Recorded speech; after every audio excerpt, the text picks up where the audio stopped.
Assalamualaikum warahmatullahi wabarakatuh. Saya Teddy Lintangananta dari DM 5A dengan NRP 0619040005.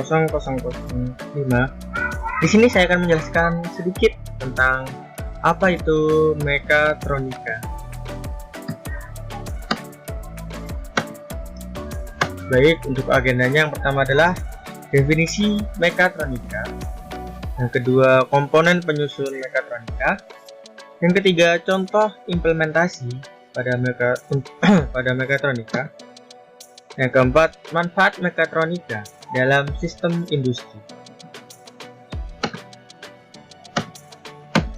Definisi mekatronika. Istilah mekatronika dalam sejarah dunia industri dan manufaktur itu sendiri mempunyai berbagai macam penafsiran. Yasakawa mendefinisikan mekatronika dalam dua makna seperti kutipan dokumentasinya, yaitu mekatronik adalah kombinasi dari kata meka dan dari mekanisme dan kata tronik dari elektronik. Dengan kata lain, teknologi dan pengembangan produk akan sinergi dengan penggunaan elektronik dalam mekanikal yang saling terikat dan terstruktur. Sedangkan di Indonesia sendiri, pada tanggal 28 Juli tahun 2008, dalam Musyawarah Nasional Mekatronika mendefinisikan bahwa mekatronika adalah sinergi iptek dari teknik mesin, teknik elektronika, teknik informatika, dan teknik pengaturan yang bermanfaat untuk merancang, membuat, memproduksi, mengoperasikan, dan memelihara sebuah sistem agar dicapai tujuan yang diinginkan.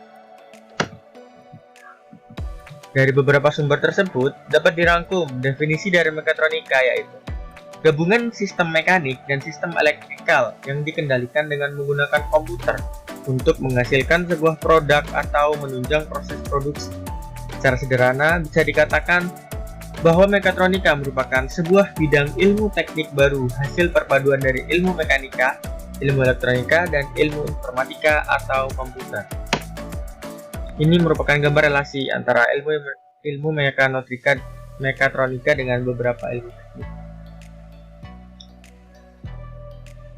Mekanika, elektronika, dan informatika. Untuk komponen penyusunnya, menurut Robert H. Bishop dalam bukunya The Mechatronics Handbook, sistem mekatronik terdiri dari 5 komponen dasar dan beberapa subkomponen turunan seperti ditunjukkan pada gambar berikut. Komponen dasar tersebut antara lain: 1. Physical System Modeling. Ini ya, Physical System Modeling ini. Mechanics of Solid, Translation, dan sebagainya. Yang kedua adalah Signal and System. Signal and System ini juga.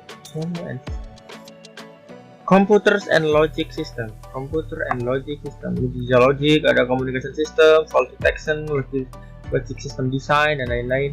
Yang keempat ada sensor dan aktuator. Juga ada fundamental of time and frequency sensor and actuator restrictive sensor. Itu bisa dibaca sendiri nanti ya. Yang kelima ada software and data acquisition. Data acquisition system, transducer and measurement system, dan lain-lain nanti bisa dibaca sendiri. Ini merupakan beberapa komponen mekatronik yang dari menurut Robert H. Bishop pada tahun 2002. Selanjutnya adalah implementasi mekatronik. Yang pertama, otomasi industri dengan robotic arm. Ini ada contohnya, itu robotic arm. Yang kedua adalah sistem rem ABS, anti-lock braking system. Itu biasanya ada mobil, terus ada di sepeda motor juga ada biasanya. Yang ketiga adalah pintu otomatis. Ini yang biasa kita temui di mall. Bisa pakai sensor gitu, sensor optik, juga pakai sensor tubuh juga ada. Panas tubuh. Fly by wire system itu merupakan sistem pengendalian pengemudi pesawat terbang. Ini ada. Jadi sistem seperti itu, ada control stick, pulley, cable, elevator, push rod. Itu merupakan beberapa implementasi dari mekatronika. Selanjutnya, manfaat mekatronika dalam sistem industri. Manfaat mekatronika dalam sistem industri. Yang pertama adalah meningkatkan fleksibilitas. Dengan adanya penerapan mekatronika pada mesin-mesin industri akan menambah fleksibilitas dalam merubah dan menambah jenis produk yang dihasilkan. Contoh, sebuah lengan robot yang dapat difungsikan untuk berbagai pekerjaan sekaligus seperti pengelasan, pemotongan, dan pengecatan. Yang kedua adalah meningkatkan kehandalan sistem. Penerapan mekatronik jelas akan menambah kehandalan sistem dikarenakan adanya proses kontrol otomatis dari yang dulu mesin bersifat manual. Contoh, mesin produksi yang dulu dioperasikan oleh manusia secara manual akan mempunyai kelemahan dalam tingkat kepresisian dan kecepatan. Jadi kalau manusia yang membuat itu jarang banget jadi presisi gitu. Namun kalau mesin ya udah pasti presisi kayaknya. Namun setelah mesin produksi dilengkapi perangkat mekatronik, maka tingkat kepresisian dan kecepatan dapat ditingkatkan. Bukan berarti pasti ya, namun dapat ditingkatkan menjadi lebih baik, sehingga sistem tersebut menjadi lebih handal.